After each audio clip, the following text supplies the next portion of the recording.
Kawhi Leonard returning to the Clippers. It sure looks like he's at least getting close. What will that mean for a Clippers team that has been, well, impressive without him? Finding ways to win without Kawhi. How did they do it so far? We're going to dive into that. Plus, Kawhi's return. Do we even buy it? Is it actually going to happen? Or is this all just wishful thinking on the part of the Clippers? We'll dive into that and more. Make sure you subscribe right here to the Basketball Bulletin. We're going to keep you up to date on all things NBA. And don't forget to turn on those notifications as well. Joined by Donnie Freeman. Donnie, how you doing? Doing pretty good. Excited to talk about everyone's favorite Los Angeles team. Oh, no. Well, that's going to get plenty of responses in the comment section now. Guess we can't have you on Lakers Nation anymore. I was gonna say they should know I was being, I was just being sarcastic. I know. Hopefully. So let's take a look at this. You've got Tom Azerly reporting. This was Ty Lue talking about Kawhi Leonard. Said he's progressing well. He's been able to get on the court and do some things on the court, which is good for us. Okay, that's exciting. Yeah. So just still checking every box, making sure that he's doing the right things and his workouts are really good, and making sure we don't let him get to the next step until he checks those boxes. So our medical staff has done a great job with that, making sure that we make sure that he's 100% when he comes back. All of this fairly vague, not exactly saying he's returning tomorrow or anything like that, but the fact that he's making progress here, pretty massive. And first of all, I know he's a Clipper and our Lakers kind of have a thing with the Clippers and all that, but I always like to see, you always want to see basketball players healthy and on the court, especially great players like Kawhi Leonard. You want to see these guys out there on the floor performing at their best. Does this give you optimism, or is this so vague that you still can't get excited about Kawhi Leonard returning? Yeah, I think this is vague for any player just in general, but like I can't with Kawhi, I'm just so far out on it. Like I just can't until I actually see him on the court. Like don't tell me anything.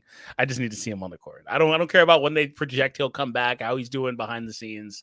I just need to see him out there because it's just he's dealt with so many injuries and you hate to see it, but at this point I've lost all hope for any reports like this personally. Kawhi or Jared Vanderbilt, who plays first? I actually don't know. Man. The answer might be neither. yeah. Both those somehow, guys some way. Play. Yeah, it should be Vanderbilt. My God, but yeah, it's going to be Kawhi at this point. So yeah, I don't have any faith though in this. Okay, so this does not get you that excited about Kawhi Leonard, but the good thing for the Clippers is they've actually been winning games without Kawhi. You take a look at the West standings right now. The Clippers at 12-9. They're above 500. My God, if they were an Eastern Conference team, they'd be in really good shape. They're above 500, 12-9, 57% win percentage. And again, without Kawhi, there were a lot of us that thought without Kawhi, the Clippers were going to be one of the teams to drop out of the playoff race in the Western Conference, but they are sticking in there. The team was raving about how good they were defensively coming out of training camp. And we didn't know, is that just, them talking themselves up or what? No, as it turns out, they were right. The way they are doing this right now is with their defense. You look at this, their defensive rating, 4th in the NBA on the season. That is remarkable what they're pulling off, especially when you've got a team that is built, at least on the offensive end, around James Harden, who isn't exactly known for his defensive prowess. Johnny, I thought after what the Clippers players were saying over the summer about their defense that, okay, maybe this is something to pay attention to. I would have never guessed that their defense would be this good, though, at this stage of the season. Yeah, I thought I was optimistic about this team in the offseason. I did a video and I talked about how they could be successful. And one of the things was I thought Harden would have to put up, something like 22, 23, and 12. He's not really doing that. In fact, the entire team's offensive efficiency is terrible. They're 24th in offense. So they truly are winning on defense. And that's largely because of the additions that they had, adding in Derek Jones, adding in Dunn, getting positive defense from other guys on the team. And they've also had underrated health. They've got 8 guys on the roster that have played in all 21 of their games so far this season. And they've been very healthy and they've been able to capitalize on that. They've also got some matches that they played versus some good teams that they won, like against the Warriors as well. About a month ago, actually, they beat Denver. They beat some other teams in there.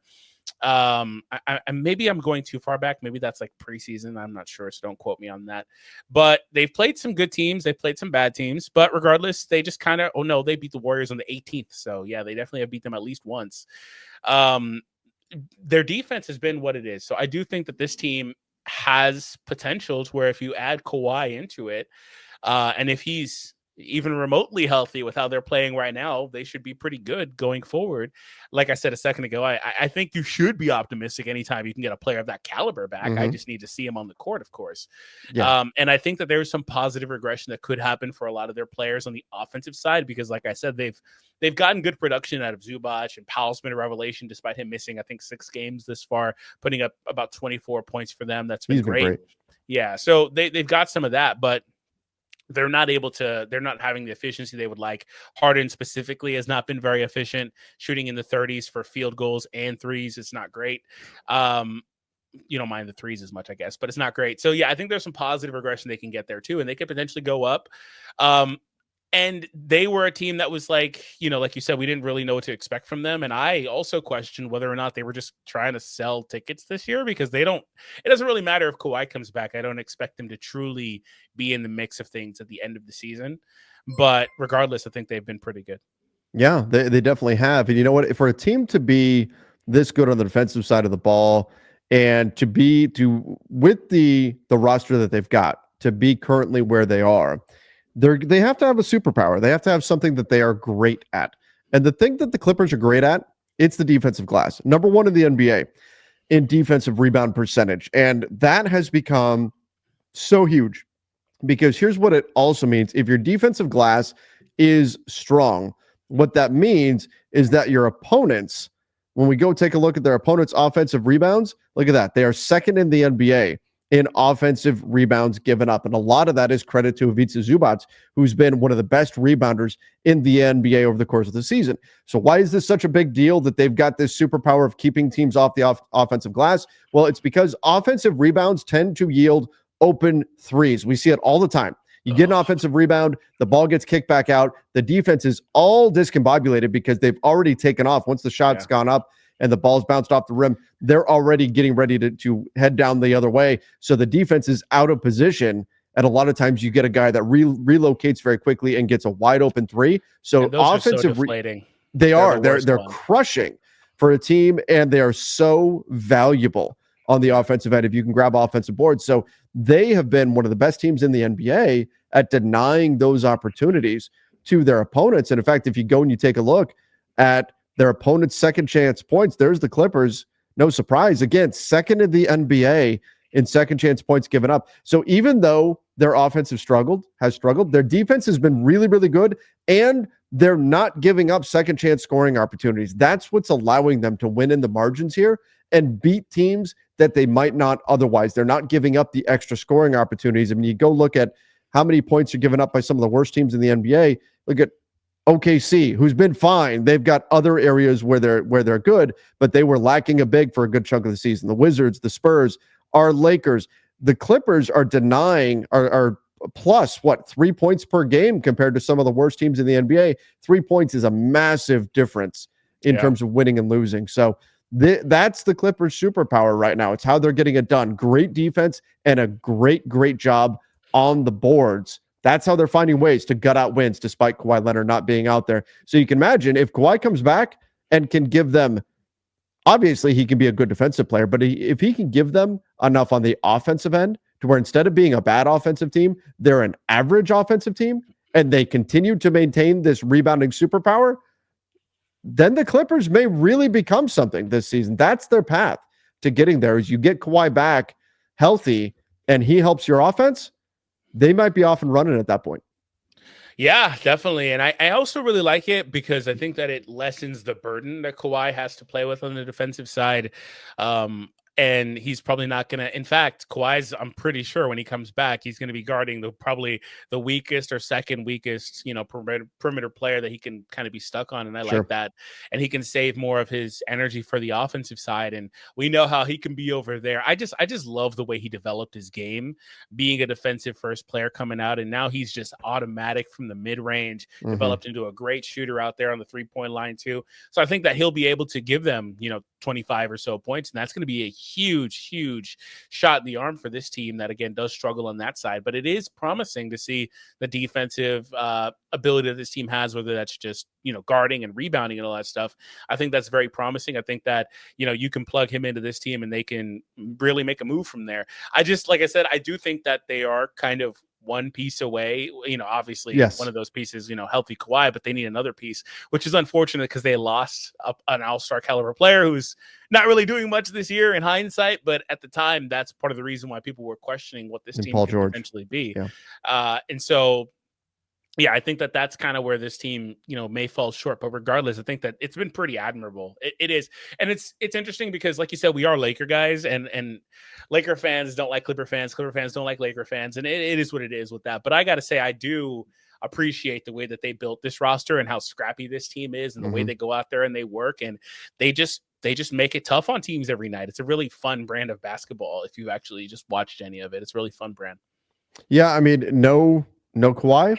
And as you mentioned, no Paul George. I mean, who would have thought last year that if the team didn't have either of those guys, they would still be hanging tough in the mix? Really impressive. And again, their signing of Ivica Zubac over the summer, that new deal, looking better and better because he has been crushing it for them. And somehow they are finding a way to keep themselves right there. So far, the Clippers looking pretty good. And we'll see if they're a team that winds up making a move to try to push themselves up in the Western Conference here, or if Kawhi Leonard is able to get healthy. Again, I think I'm there with you, Donnie. I'll believe it when I see it. Yeah. Because we know the history. But if somehow, some way, if Kawhi Leonard is healthy, I think the Clippers could be a real problem in the Western Conference. Maybe not the top tier, but at least in that next tier. They're going to be a tough out. If you match up with them in the playoffs, that's going to be a tough out for real. Absolutely. So that's the same way I feel about the Magic too, who are also in the exact same boat. When you look at the stats, it's the Magic right there.